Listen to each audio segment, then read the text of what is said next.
Join the Scare Squad, where true horror stories come to life. From chilling real-life encounters to terrifying tales of the unknown, we bring you the darkest mysteries and paranormal experiences. Don't just watch. Dare to subscribe and turn on notifications so you never miss a spine-tingling story. Like, comment, and share your own eerie experiences, and become part of a fearless community that thrives on fear. Are you brave enough to face the darkness? Hit that subscribe button now, if you dare.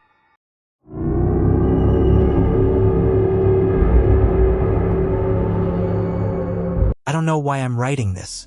Maybe to convince myself it really happened. Maybe to warn someone else. Last fall, I went on a solo hiking trip deep into the Appalachian woods. I had always loved the solitude of nature, the crisp air, the way the trees seemed to swallow sound. I wasn't an amateur. Years of hiking, camping, and even a survival course had made me confident in my abilities. I started on a well-worn path but veered off after a few miles, wanting to find a more secluded spot to set up camp. My plan was simple: hike until late afternoon, set up my tent, and head back the next morning. But the deeper I went, the more wrong things felt. It wasn't obvious at first, just small things. The forest was too quiet. The wind barely moved the branches. No distant rustling of deer, no bird calls. Even my footsteps seemed muffled, like the ground was swallowing sound. Then I noticed the trees. They were different from the ones near the main trail, older, thicker, their bark dark and twisted. Some of them looked burnt, but there were no signs of fire damage anywhere else. I shrugged it off. Maybe lightning strikes, maybe disease. I kept moving. I should have turned back when I found the first carving. A deep gouge in the bark of a tree. Not initials, not some hiker's doodle. It was a symbol. A circle with an X through it, etched deep like someone had needed to leave it there. I took a picture, thinking I'd look it up later. Then I saw another, and another. Every 50 feet, more trees had the same mark. Some had different symbols, jagged lines, spirals. They grew more frequent, almost forming a path of their own. Against my better judgment, I followed. And that's when I heard the whispers. At first, I thought it was just the wind finally picking up, but the sound was too deliberate, low, rhythmic, like voices just beyond my hearing. I spun around, expecting to see someone. Nothing. I told myself it was just my imagination, the isolation playing tricks on me. I kept walking. Then the whispers changed. They were closer now. I couldn't understand the words, but I felt them, like they were inside my head, pressing against my skull. I wasn't alone out there. I turned back the way I came, heart pounding, but the woods looked different. I couldn't find my footprints. The twisted trees all looked the same. My phone had no signal. I pulled out my compass, but the needle spun wildly before stopping, pointing deeper into the woods instead of north. That's when I saw it. A shape half hidden behind a tree. Pale, elongated fingers curling around the bark. I didn't see a face, just those fingers impossibly long, gripping the tree like a spider's legs. I ran. Branches whipped my face. Roots grabbed at my boots, but I didn't stop. The whispers were behind me, growing louder, angry.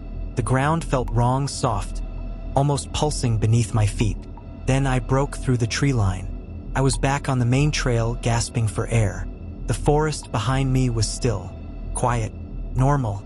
I turned back, expecting to see something, but there was nothing there. I practically sprinted back to my car, heart hammering, lungs burning. I didn't stop until I was miles away, parked outside a gas station, trying to catch my breath. Later, I checked my phone. The pictures I took? Gone. My compass? Still broken. But the worst part? A new carving on the trunk of a tree just outside my apartment complex. The same symbol. The circle with the X. I don't go into the woods anymore, but sometimes late at night, I still hear the whispers.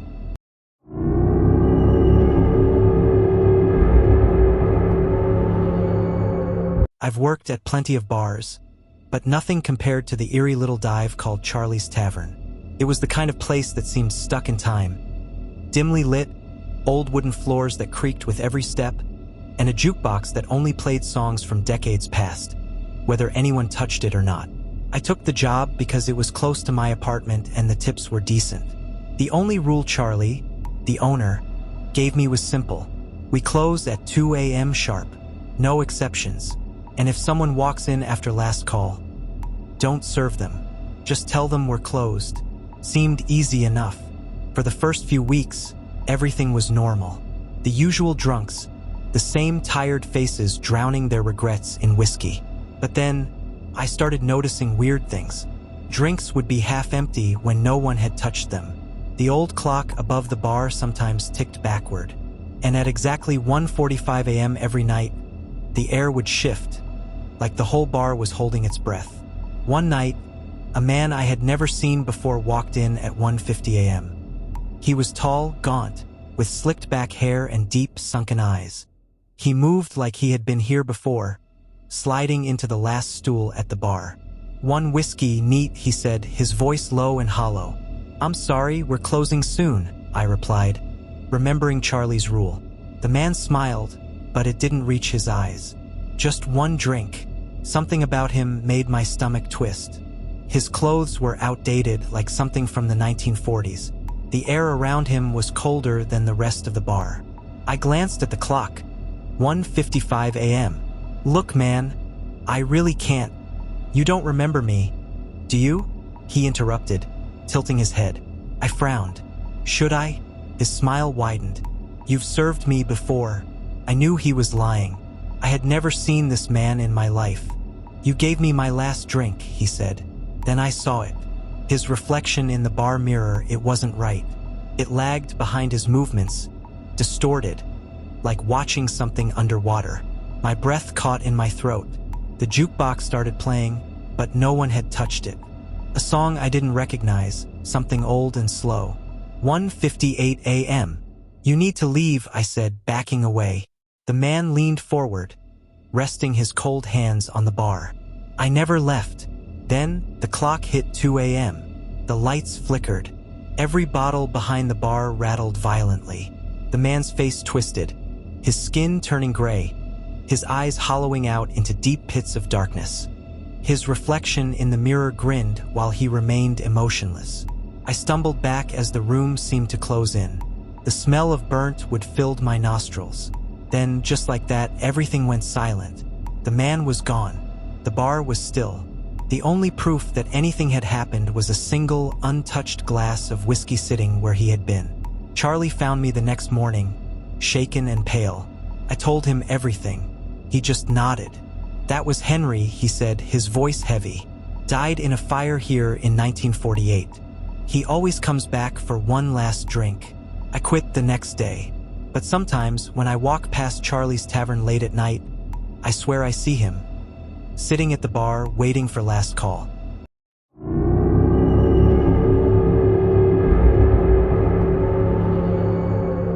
I've always loved thunderstorms. The deep rumble of thunder, the flickering sky, the smell of rain-soaked earth. It used to be comforting. That was before last summer, before I learned that sometimes storms don't just pass through. Sometimes they watch. It started on an ordinary evening in July. The forecast had warned of a severe thunderstorm, but I didn't think much of it. I was home alone in my small rental house on the outskirts of town, curled up on the couch with my laptop, listening to the wind howl through the trees outside. Around 9 p.m., the storm hit in full force. Lightning flashed, illuminating my living room in eerie white light. Thunder crashed so loudly it rattled the windows. I glanced outside, expecting to see nothing but sheets of rain. Instead, I saw something, standing at the edge of my yard. It was tall, too tall, a silhouette against the storm, motionless. Yet I had the unsettling feeling it was looking straight at me. The next lightning flash revealed more detail. Its limbs were elongated, its fingers unnaturally long, almost touching the ground. And its head, it was wrong, stretched, twisted, like something human-shaped but not quite human. I blinked, and it was gone. I tried to shake it off. Just a trick of the light, I told myself. Storms create weird shadows. But my gut told me otherwise. A few minutes later, the power cut out. The house plunged into darkness. leaving only the sporadic lightning to light the room. That's when I heard it. A slow, deliberate tap on the window. I froze. My breath caught in my throat. It wasn't the sound of rain, it was a rhythm, pattern, like fingers tapping against the glass. I forced myself to look. A bolt of lightning struck nearby, and in that split second of illumination, I saw a hand pressed against the glass. A long, bony hand with fingers that stretched down, curling unnaturally at the tips. Then darkness again. I stumbled back, grabbing my phone, but my hands were shaking too badly to dial.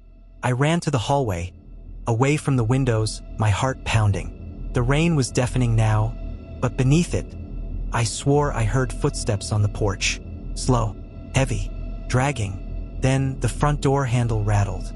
I backed away, clutching a kitchen knife. The storm roared outside, the wind howling like a living thing. I squeezed my eyes shut, praying for it to stop. Then silence. No wind, no rain, no thunder, just stillness. I opened my eyes. The lights flickered back on. My laptop screen glowed from the couch. Everything looked normal, too normal, like the storm had never happened. I hesitated before checking the front door. It was locked, secure, no signs of forced entry. I checked the windows, nothing. No handprints, no sign anyone had been there at all. I barely slept that night.